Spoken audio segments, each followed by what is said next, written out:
Olá, olá, olá, bom dia, boa tarde, boa noite. Eu não sei a que horas você vê esse vídeo, mas sei que nele eu vou te dar uma aula completa e sem nenhuma enrolação das habilidades cobradas na prova de linguagens do Enem.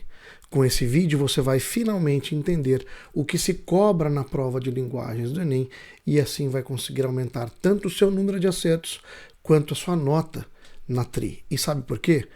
Porque eu vou trabalhar assim durante a aula. Primeiro, eu vou te explicar o que é uma determinada habilidade. Logo depois, eu vou te apresentar um exercício que cobra o domínio dela. Vou dar um tempo para você resolver o exercício e depois eu vou comentar esse exercício, evidenciando o que pode ter motivado os seus erros e o que você deve fazer para evitar errar questões da mesma habilidade no seu próximo Enem.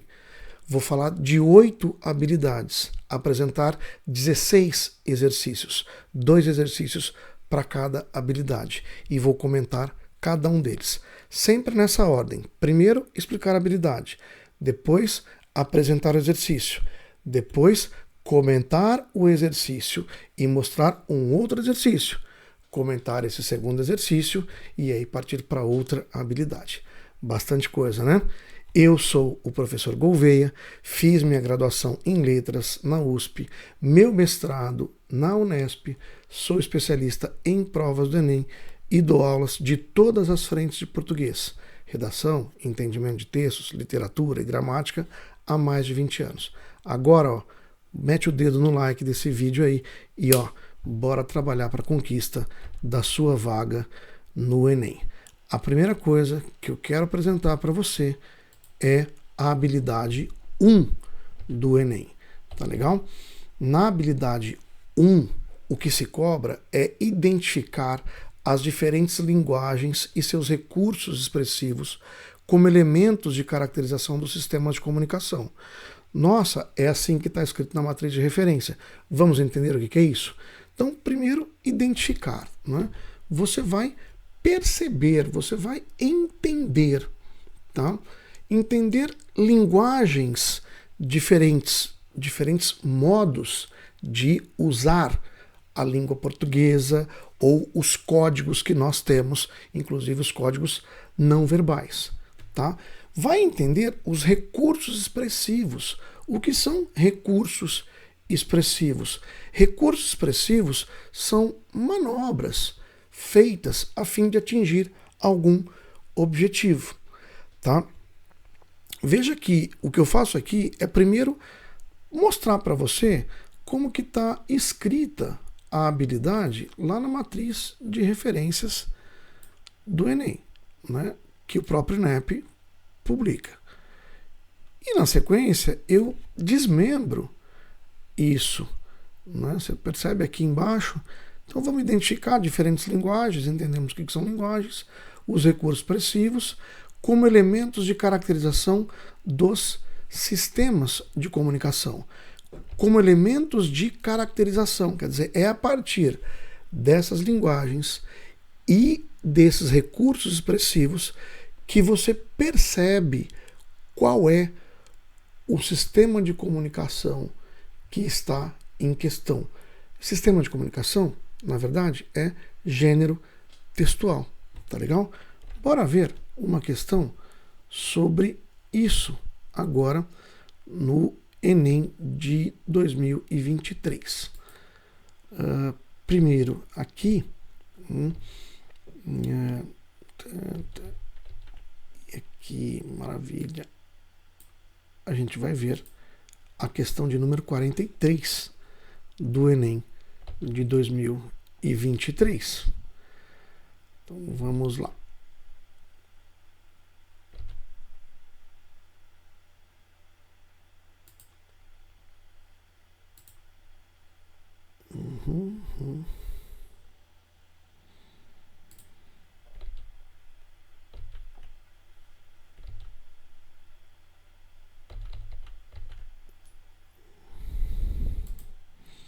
Pronto, Enem 2023. Questão de número 43. Aí você tem que ter um pouquinho de paciência. Tá aqui a questão de número 43. o que eu te falo de imediato é, olha, nunca leia o texto primeiro. Tá? O que você vai fazer primeiro é ler o enunciado da questão. Então, você vem para cá, o enunciado da questão diz o seguinte: esse é um trecho do discurso de Rui Barbosa na Academia Brasileira de Letras, em homenagem a Machado de Assis, por ocasião de sua morte. Então tá legal, você já sabe aqui que você tem um discurso em homenagem à morte.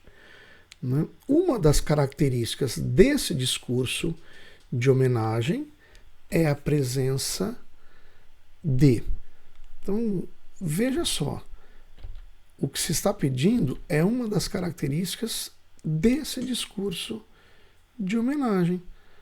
E aí você olha para cá, o que nós temos? Identificar diferentes linguagens, seus recursos expressivos, como elementos que caracterizam lá características desse discurso de homenagem. Então, quais são os recursos expressivos de um discurso de homenagem? É isso que você vai buscar nessa questão, ou melhor, nesse texto agora. Então, bora lá, dá uma pausa aí no vídeo, lê o texto inteiro, tá? E procura ler o texto inteiro e agora procura a alternativa adequada. Qual das alternativas aqui você colocaria como adequada? E aí, bora aqui.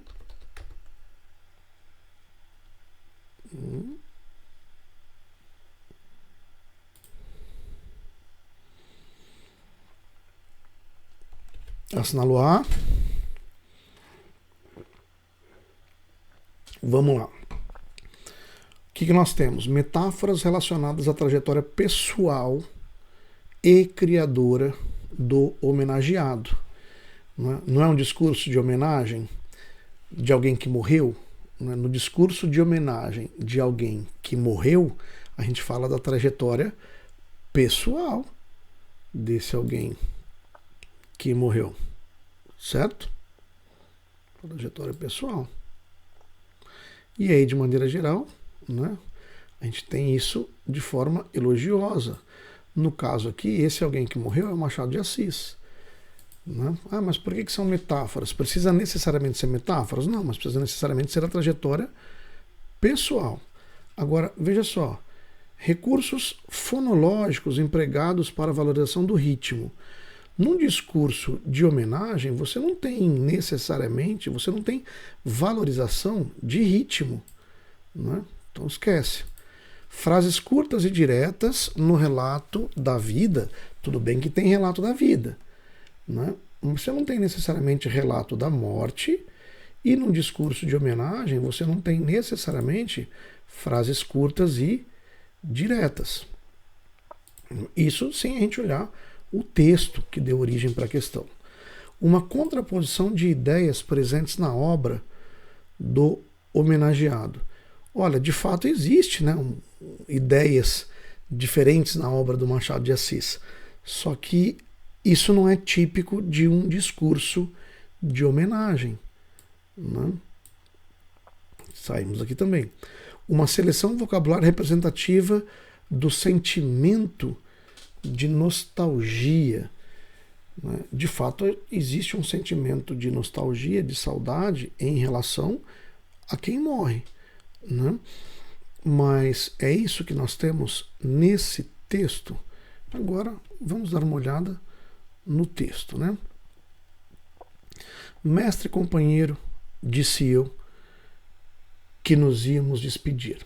Perdão, mestre e companheiro, disse eu que nos íamos despedir, mas disse mal. A morte não extingue, transforma, não aniquila, renova, não divorcia, aproxima. Um dia supuseste, morta e separada, a consorte dos teus sonhos e das tuas agonias, que te soubera por um mundo inteiro no recanto do teu ninho, e todavia nunca ela esteve mais presente no íntimo de ti mesmo e na expressão do teu canto. no fundo do teu ser e na face de tuas ações.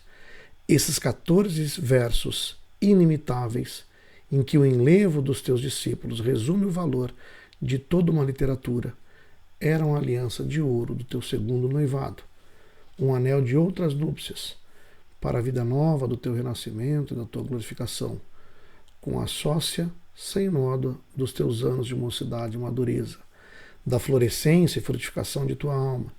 Para os eleitos do mundo das ideias, a miséria está na decadência e não na morte. A nobreza de uma nos preserva das ruínas da outra. Quando eles atravessavam essa passagem do invisível, o que conduz à região da verdade sem mescla, então é que entramos a sentir o começo do seu reino, o reino dos mortos sobre os vivos. Percebe que, embora nós possamos ter o sentimento de nostalgia nos discursos de homenagem aos mortos, nesse texto especificamente a gente não tem esse sentimento de nostalgia. Então é por isso que a gente tira essa alternativa aqui. Beleza? Agora a gente vai para qual questão? A gente vai para a questão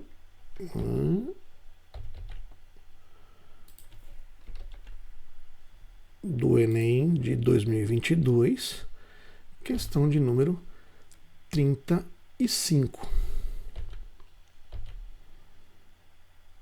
Enem 2022, aqui. E aí, bora lá para a questão de número 35.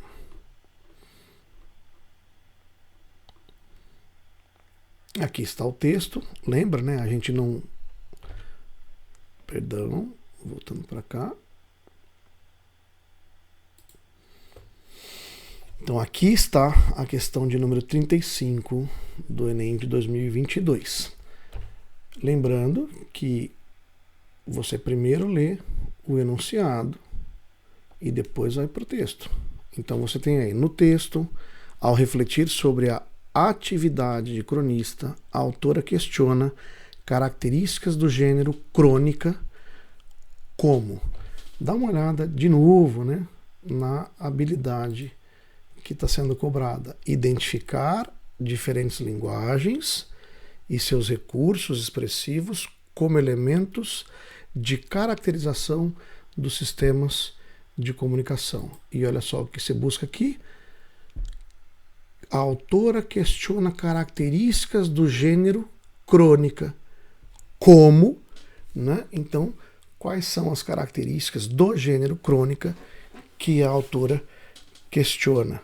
Então, vou colocar o texto aqui, dá uma pausa aí para você ler o texto e resolver a questão. Pausa. Agora que você já pausou, nós vamos comentar a questão. Qual a alternativa que você colocou aqui?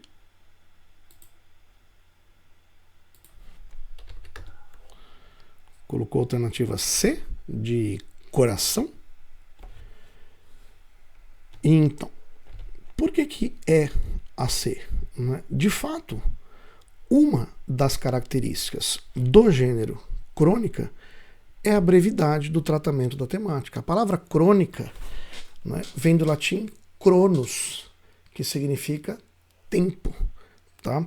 E ela é o gênero crônica é um gênero híbrido de jornalismo, que tem a ver com a passagem do tempo e com a brevidade, então, do tratamento da temática, com a literatura, que tem a ver com o trabalho mais cuidadoso, um trabalho que vai usar, fundamentalmente, a função poética da linguagem, um trabalho mais lúdico com a linguagem.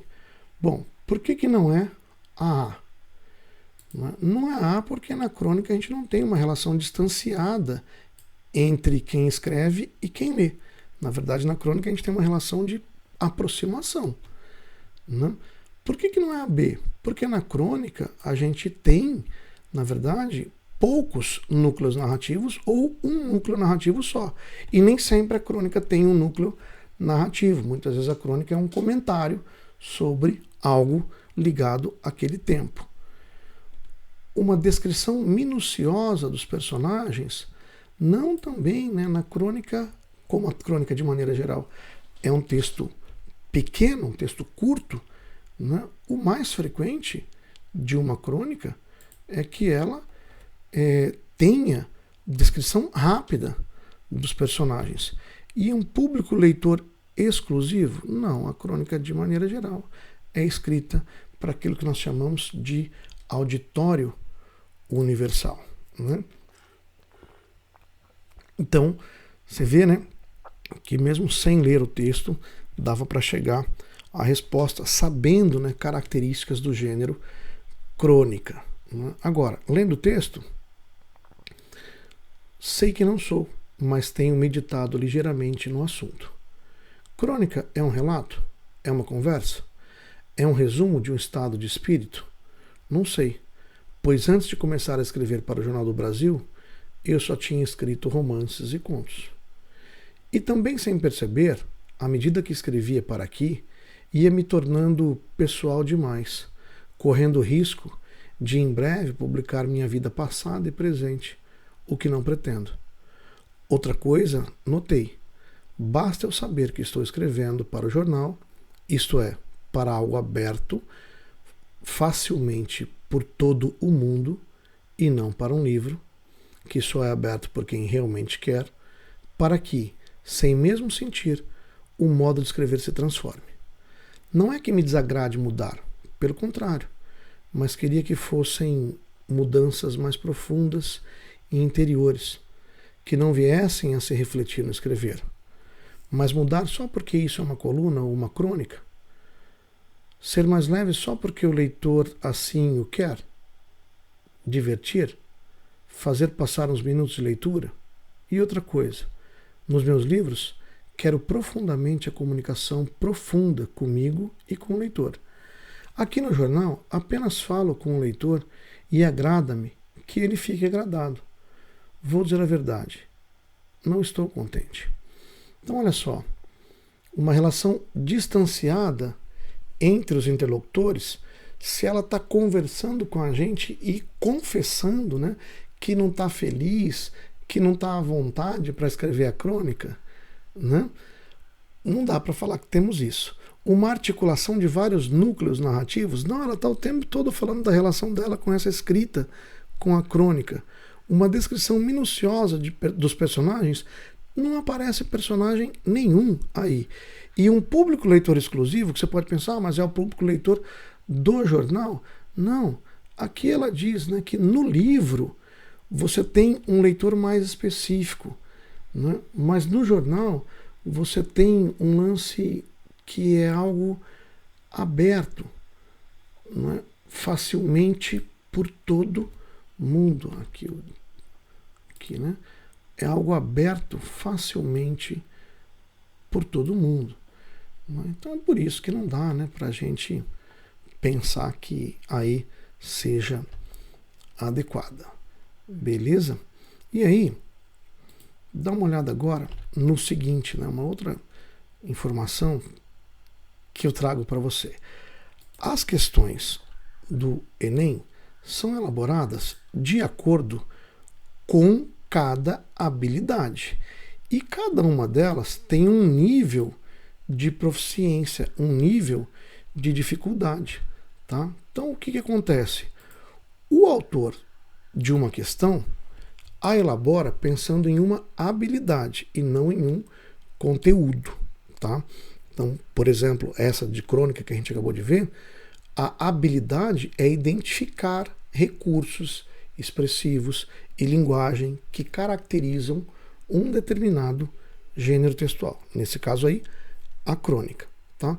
E essas questões são elaboradas de acordo com um nível de dificuldade que a gente chama de nível de proficiência. Tá? E ao longo do meu curso, eu trago sempre as questões em ordem crescente de dificuldade e em ordem crescente do nível, de dificuldade, tá? Então você vê que aquela primeira que nós resolvemos era mais fácil. O nível de dificuldade dela, o índice de proficiência dela era 590. Essa segunda que a gente acabou de responder tinha como nível de proficiência 732. Ao longo do meu curso, e você pode clicar aí na descrição do vídeo, você vai ver o link para ele como um todo, eu, além de explicar cada uma das habilidades, igual eu fiz agora com a habilidade 1, eu trago também um número maior de exercícios para cada uma delas, tá? E uma lista para que você faça, não durante a aula, mas sim depois da aula, sempre uma lista para cada habilidade em ordem crescente do nível de dificuldade, para que você não apenas entenda o que é cada uma das habilidades, mas também aumente seu número de acertos e tenha a maior nota possível de tri. Belezinha? Então, clica aí embaixo no comentário do vídeo e abre lá o curso para você dar uma olhada. E vamos seguir aqui agora com a nossa aula. A gente vai agora para a habilidade 9, tá? Agora vou ver, mas por que para a habilidade 9 que a gente está indo agora? O Enem trabalha com competências e as competências são um conjunto de habilidades, tá? A competência 1, por exemplo, tem desde a habilidade 1 até a habilidade 4, tá? A competência 2 vem com desde a habilidade 5 até a habilidade 8. E a competência 2 trabalha, o nome da competência é esse aqui, ó, conhecer e usar línguas estrangeiras modernas como instrumento de acesso a informações e a outras culturas e grupos sociais. Então você tem aqui línguas estrangeiras modernas, né? A gente vai resolver questões de língua estrangeiras modernas. Quais questões a gente vai resolver? Nenhuma, eu não sou professor de língua estrangeira moderna. Então apresento para você aqui, olha, habilidades 5 a 8. No meu curso eu explico o que é cada uma dessas habilidades. E no meu curso eu também dou listas para cada uma dessas habilidades. Mas eu não trabalho explicando os exercícios de cada uma dessas habilidades da competência 2, pois eu não sou professor de língua estrangeira moderna. Tá legal? E aí, mas então não é importante a gente estudar essas habilidades? Claro que é. Você tem questões com níveis de proficiências dessas habilidades no Enem que vão desde 498 até 697. Você deve saber que para tri é desastroso você acertar uma questão de nível 697 e errar uma questão de nível 498. Beleza? Agora sim, nós vamos então para a competência 3, que trabalha com as habilidades que vão da 9 até a 11, e da competência 3 nós vamos explorar essa habilidade aqui, a habilidade 9, tá? Que é reconhecer as manifestações corporais de movimento como originárias de necessidades cotidianas de um grupo social. Veja bem, reconhecer, que significa conhecer novamente, que no fundo é conhecer de maneira mais aprofundada.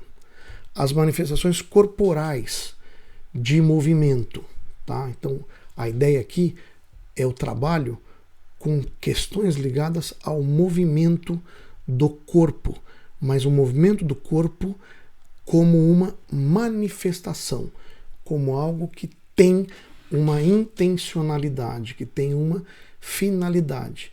E essas manifestações corporais, então, como originárias de necessidades cotidianas de um grupo social. Pensa comigo aqui. Essas manifestações corporais de movimento têm uma origem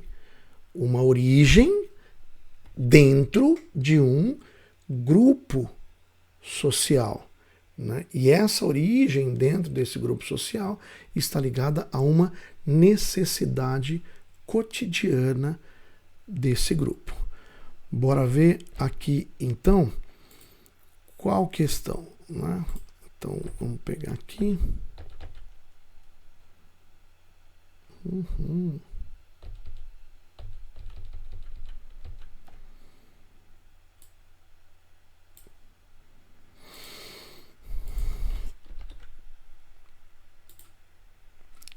Vamos para o Enem de 2023, ver a questão de número 42. Então, bora lá. Aqui. 2023, questão de número 2023, aqui.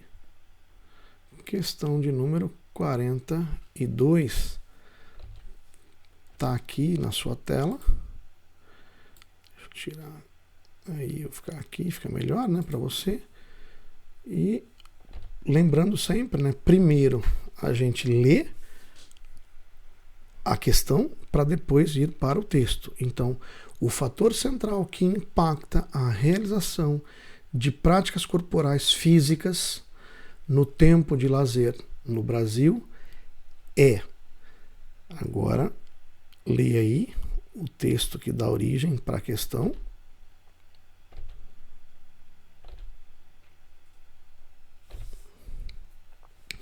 Já leu?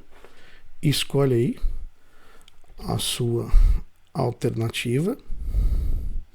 Pausa o vídeo, tá? Se você não conseguiu ler o texto todo, nem escolher sua alternativa. E bora para ver agora a resposta dela.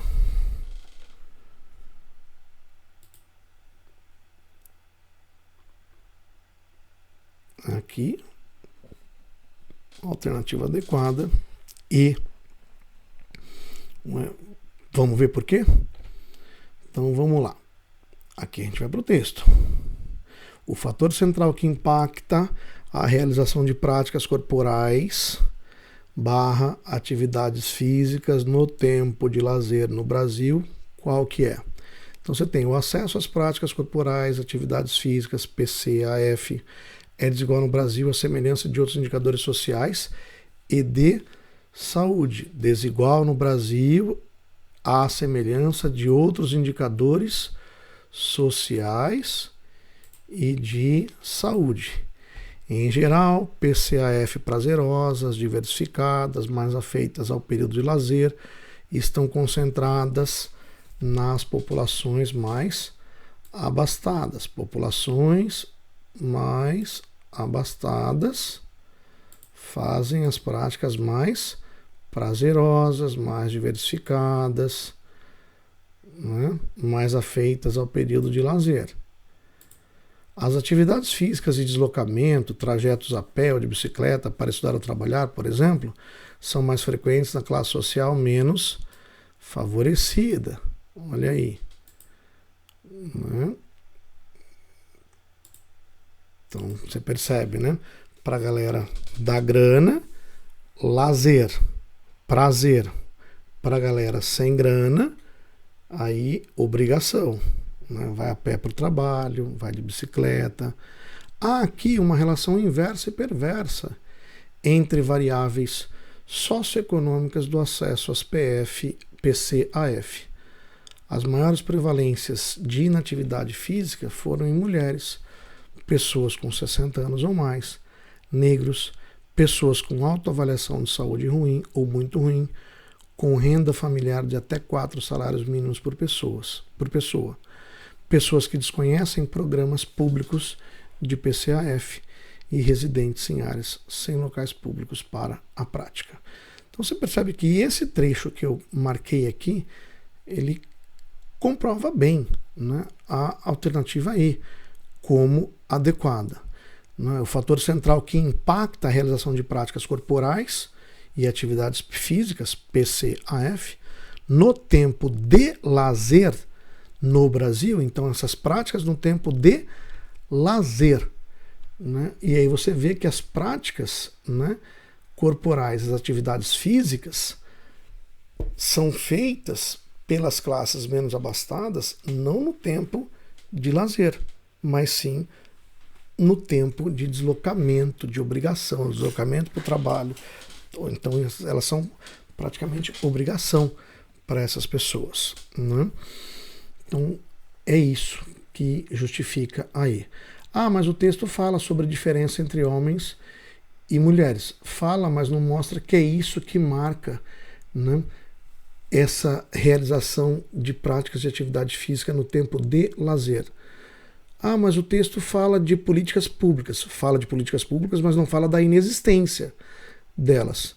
O que o texto fala é do desconhecimento delas. Ah, mas o texto fala de uma diversidade de faixa etária. Sim, mas também não fala que é essa diversidade de faixa etária, né, pessoas com 60 anos ou mais, não é ela que impede ou beneficia a prática de atividade física como no tempo de lazer. Ah, o tempo fala de diversidade ética, variação de condição ética. Né? Fala também, mas não mostra que isso é ligado às atividades de lazer. Tá legal? E agora a gente vai para... Ah, olha só aqui. Antes de a gente ir para qualquer lugar, né? O nível de dificuldade dessa questão é 496, quase 497, 496,90. Né? E agora a gente vai para a questão de número 20 do Enem de 2022. Bora lá.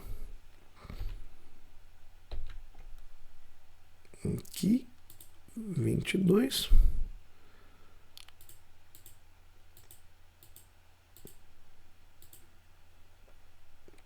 Está aqui na sua tela a questão de número 20.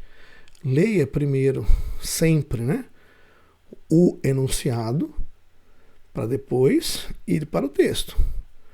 Com base na pesquisa e em uma visão ampliada de saúde, para a prática regular de exercícios ter influência significativa na saúde dos brasileiros, é necessário o desenvolvimento de estratégias que... bora retomar aqui essa habilidade 9. Reconhecer manifestações corporais de movimento. E aí você viu na questão anterior a presença dessa ideia de uma desigualdade social nas manifestações corporais de movimento, e isso se relaciona com necessidades cotidianas de um grupo social. E nessa questão que a gente está vendo agora, você tem, com base na pesquisa em uma visão ampliada de saúde para a prática regular, manifestação corporal de movimento, ter influência significativa na saúde dos brasileiros, é necessário o desenvolvimento de estratégias que... Percebe que você tem mais uma vez a ideia de necessidades de um grupo social? Agora, bora ler o texto, olhando o que é necessário, né, para que a prática regular de exercícios tenha influência na saúde dos brasileiros. Tá aí um pedaço do texto, dá uma pausa. Opa, perdão, né? Tá aí, então, um pedaço do texto, dá uma pausa para você ler.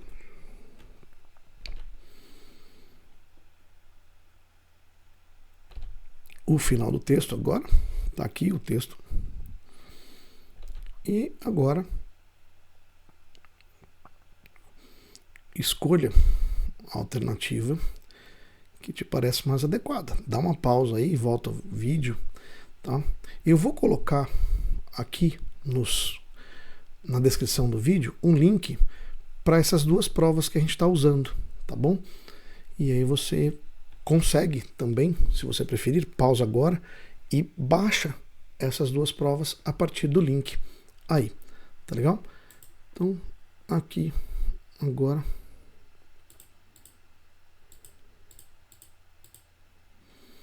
alternativa adequada, alternativa C. Bom, vamos lá.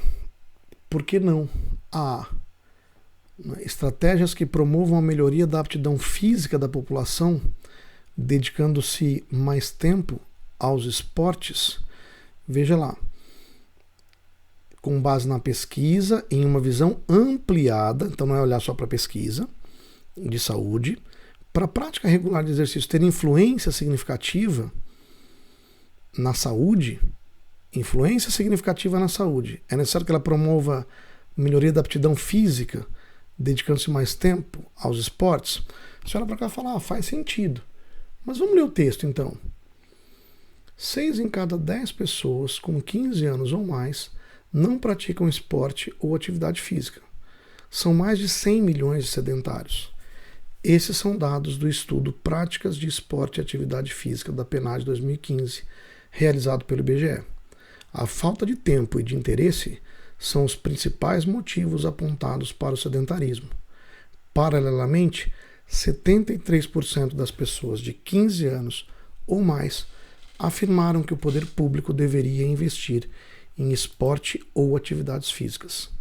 Observou-se uma relação direta entre escolaridade e renda na realização de esportes ou atividades físicas. Olha só, uma relação direta entre escolaridade e renda, né? Enquanto 17,3% das pessoas que não tinham instrução realizavam diversas práticas corporais, esse percentual chegava a 56,7% das pessoas que tinham curso superior completo. Entre as pessoas que têm práticas de esporte e atividade física regulares, o percentual de praticantes ia de 31% na classe sem rendimento a 65% nas classes de 5 salários mínimos ou mais. Percebe a diferença social aí? Igual na questão anterior, né? A gente percebe esse elemento aí, né? A falta de tempo foi mais declarada pela população adulta, com destaque entre as pessoas de 25 a 39 anos. Entre os adolescentes de 15 a 17, o principal motivo foi não gostarem ou não quererem. Já o principal motivo para praticar o esporte, declarado por 11 milhões de pessoas, foi relaxar ou se divertir, seguido de melhorar a qualidade de vida ou bem-estar social, A falta de instalação esportiva acessível ou nas proximidades foi um motivo pouco citado, demonstrando que a não prática estaria menos associada à infraestrutura disponível. Então, para que as práticas regulares, para que a prática regular de exercício tenha influência significativa na saúde dos brasileiros, nós temos que fazer o que então? Facilitar a adoção de prática de exercícios com ações relacionadas à educação e à distribuição de renda. A galera com menos educação também é a galera mais sedentária e a galera mais pobre também é a galera mais sedentária. Então não é só promover ou não é promover a melhoria da aptidão física, né? Olhando para o texto. Não é combater o sedentarismo. Não é? A galera não faz, não porque quer não fazer, mas não faz porque não tem tempo para fazer. É o que dizem os adultos, que são aqueles que mais precisam da atividade física. Né? Auxiliem na construção de mais instalações esportivas. Olha só, a galera não falou que tem um problema de falta de instalação esportiva. Né? Então, também não temos aqui essa alternativa como adequada. Estimule um incentivo fiscal para a iniciativa privada destinar verbas. O texto nem toca nessa questão de estímulo fiscal. O estímulo fiscal é diminuição de impostos. Tá legal? Então, vai vendo como que entender a habilidade é importante para você conseguir resolver os exercícios. Né? Vou te mostrar aqui agora o índice de proficiência dessa questão que a gente acabou de resolver. Vê que é uma questão mais difícil do que a anterior, né? Você deve ter percebido isso também resolvendo o exercício. E aí, se as duas questões estão no mesmo ano, não é o caso, seria muito ruim você acertar a segunda e errar a primeira, porque pela tri, e eu explico isso ao longo do meu curso, pela tri, o que se mede é a coerência pedagógica, a coerência das respostas, tá? Mas é claro, pior ainda seria errar as duas, né? Então você não vai lá no Enem falar, essa aqui é difícil, então eu não vou nem chutar, eu vou deixar em branco. Não, você vai chutar. E o que você vai ter ao longo do meu curso é ferramenta para que você chute o menos possível, ou para que você não chute, porque você vai aprender bem cada uma das competências cobradas na prova, ou melhor dizendo, cada uma das habilidades cobradas na prova. Uma competência é um conjunto de habilidades. Beleza? Bora agora para mais uma habilidade. E aí, qual habilidade a gente vai trabalhar nesse momento? Tcharará, tcharará. A habilidade de número 12. E aí, para cá, vem para cá. Habilidade 12. Reconhecer diferentes funções da arte, do trabalho, da produção dos artistas em seus meios culturais. Beleza, vamos entender o que é isso. Reconhecer, já falei anteriormente, né? O reconhecer é o conhecer novamente, que é o conhecer com mais profundidade. Diferentes funções da arte. Então você vai conhecer com mais profundidade para que serve a arte, essas diferentes funções da arte.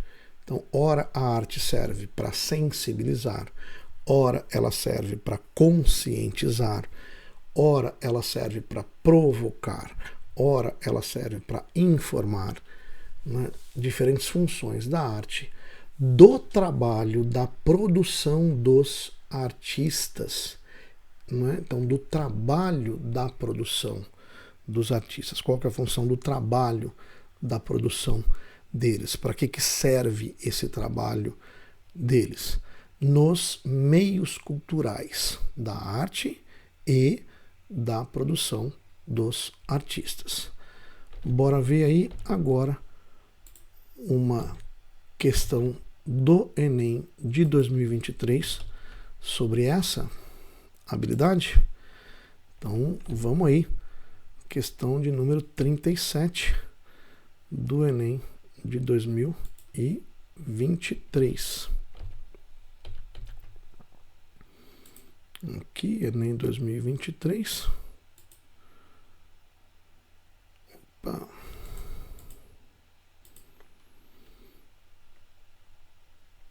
aqui a questão de número 37 do Enem de 2023. Questão de número 37 do Enem 2023 na tela para você. Lembra sempre, né, de ler primeiro o enunciado e depois ler o texto. Uma pausa aí para você ler o enunciado. O artista goiano Volney Fernandes busca expor seu trabalho por meio de plataformas virtuais com o objetivo de... E aí dá uma olhada aqui, né? Olha, vamos voltar primeiro aqui. Reconhecer diferentes funções da arte e você percebe aqui com o objetivo de, com a função de. E agora, então, qual que é a função, né, da exposição do trabalho do artista goiano por meio de plataformas virtuais? Leia agora o texto e escolha a alternativa que te parece adequada ou que é adequada. Dá uma pausa no vídeo aí. Agora nós vamos para o gabarito. E a alternativa adequada, C, você assinalou? Alternativa C, oferecer uma vitrine internacional para a sua produção artística, a fim de dar mais visibilidade às suas obras. Vamos lá.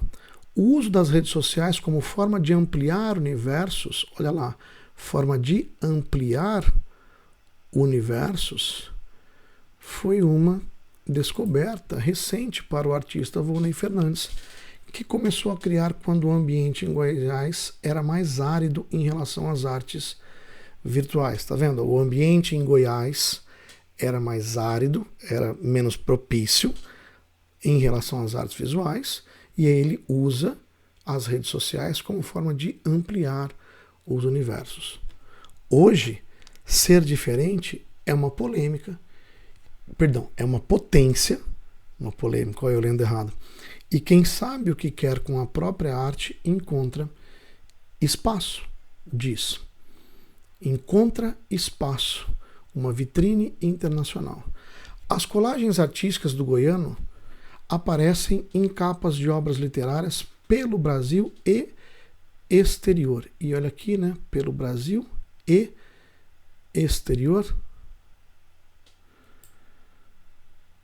E boa.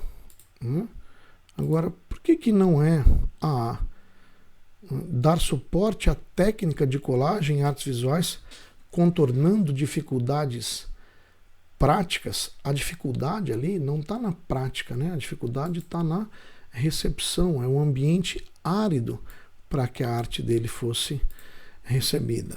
Por que não é a B? Aproximar-se da estética visual própria da editoração de obras artísticas como capas de livros, né? Percebe que tem a ideia de capa de livro, capa de obra literária, e aí, então é isso daqui. Não, porque o uso, né, das plataformas virtuais não é feito para se aproximar de uma estética visual própria da editoração.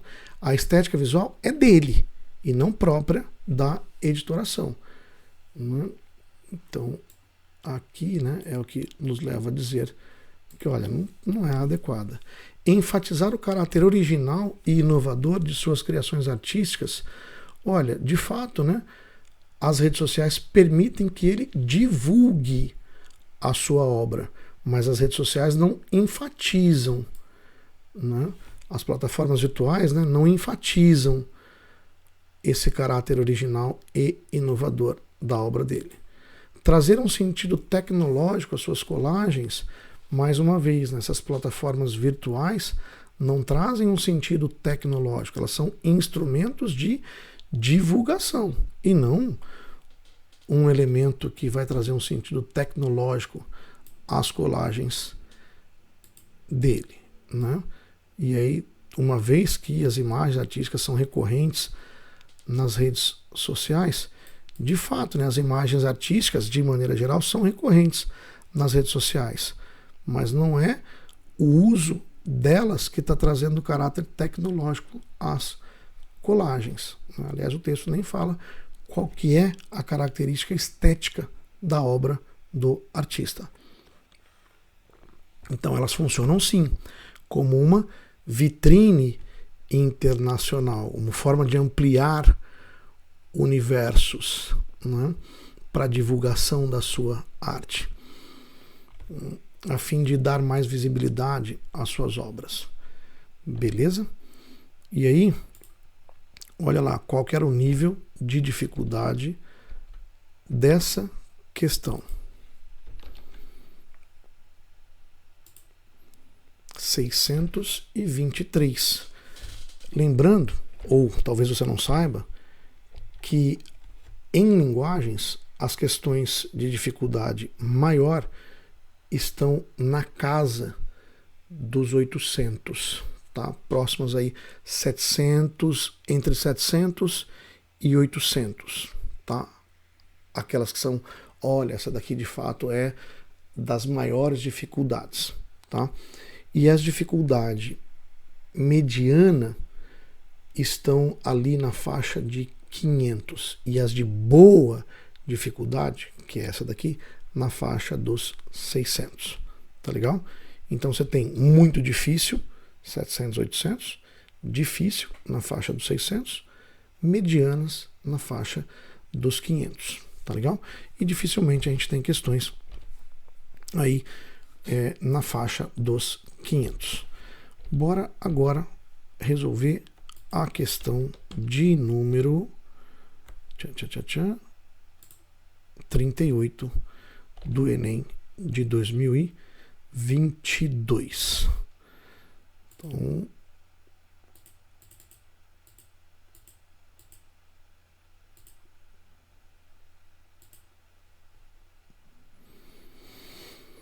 questão de número 38, questão de número 38 do Enem 2022. Na sua tela você tem primeiro o texto 1 aqui e agora o texto 2 e a questão. Lembra, primeiro você lê o enunciado.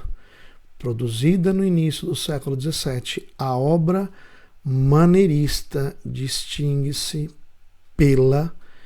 E aí então agora você vai ler os textos 1, que está aqui, dá uma pausa para você olhar esse texto, ler esse texto, e o texto 2, que está aqui. Dá uma pausa aí para você olhar esse texto, ler esse texto e bora para ver o gabarito agora. Alternativa adequada, B de baixinho, pode ser? Agora eu vi que eu não mudei nada. Volta tudo aqui, né? Perdão, eu não mudei minha tela.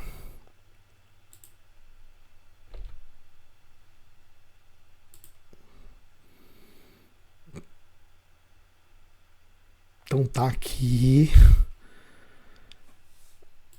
na prova do Enem de 2022 a questão de número 38.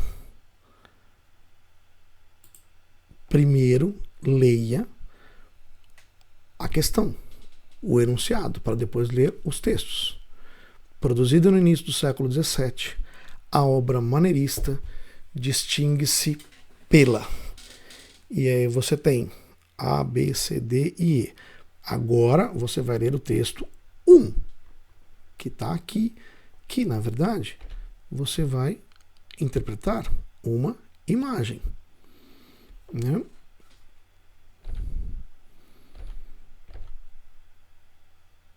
E agora o texto 2, que está aqui,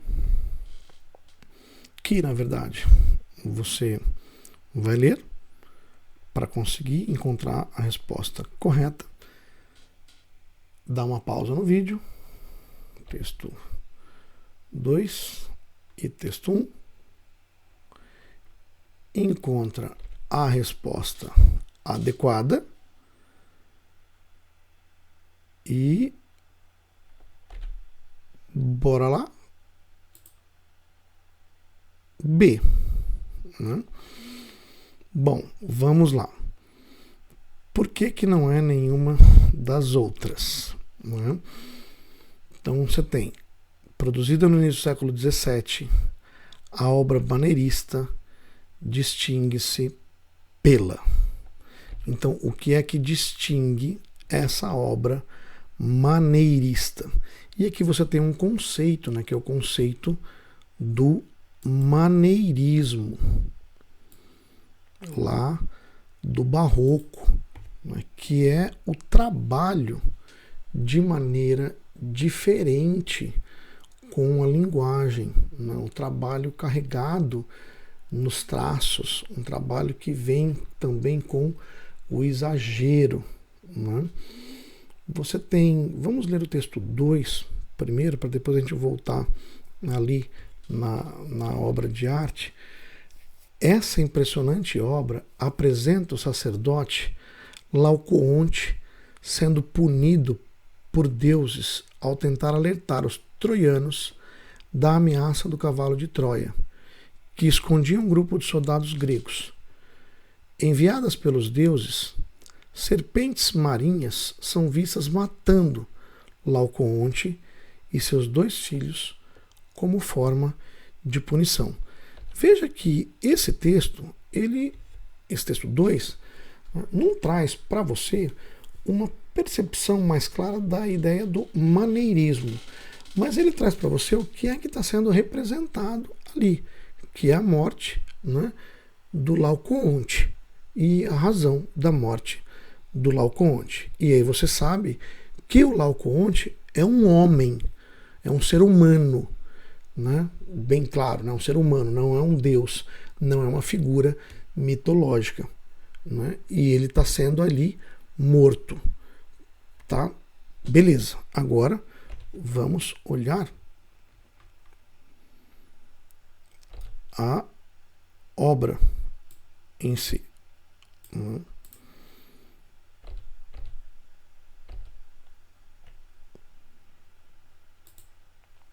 Aqui fica melhor para você, né? Então você tem aqui, olha essas figuras, né, que você tem aqui. Espero que você abra, né? Abra a prova. Eu coloco o link na descrição. Abra a prova, dá um zoom aí. Você vê que essas figuras estão todas distorcidas, né? Sobretudo essa imagem central aqui. Olha a cabeça do Laocoonte, né? Então você vê aqui uma distorção dessas figuras humanas. Você percebe que são figuras humanas, mas você tem aí um exagero de traços para, sobretudo, trazer a ideia, né, do sofrimento deles, né? Pois bem, e aí você fala, mas tem nudez masculina, então por que não é a... Ora, porque a nudez masculina ela não é representada só no maneirismo, né? Não é isso que distingue a arte maneirista das outras.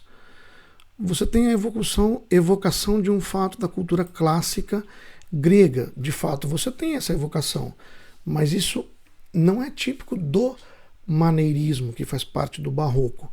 Isso é típico do classicismo, do Renascimento, né? Então não é isso que categoriza essa obra como maneirista. A presença do tema da morte como punição da família. A presença do tema da morte como punição não é típica do maneirismo, ela é típica do discurso religioso, de parte do discurso religioso. A utilização da perspectiva para integrar os diferentes planos. Você de fato tem a perspectiva ali, mas a utilização da perspectiva não é inaugurada pelo maneirismo e não é característica típica do maneirismo. Por isso, então, também não é a E. Tá legal?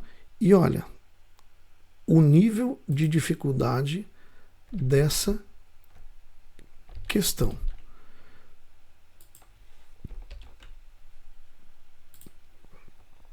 (720,55), né? Um nível de dificuldade, conforme já falei anteriormente, alto, né? No meu curso, eu explico cada uma das habilidades, mostro conteúdos que estão ligados a essas habilidades, conforme eu te mostrei aqui, né? Essa questão do maneirismo, né? Como uma manifestação artística, né? E evidencio como que esses conteúdos são cobrados nas questões dessas habilidades. No link aqui na descrição do vídeo você pode acessar o meu curso. Eu acho que essa aula já está bem grande, estamos com 1 hora de vídeo quase, e eu vou fazer um outro vídeo, tá? Para falar das outras habilidades aqui. Vou deixar o link também aqui para você, tá legal? Valeu aí, um abraço, espero ter te ajudado e conto com você no meu curso, que vai te ajudar um monte. Valeu e até mais.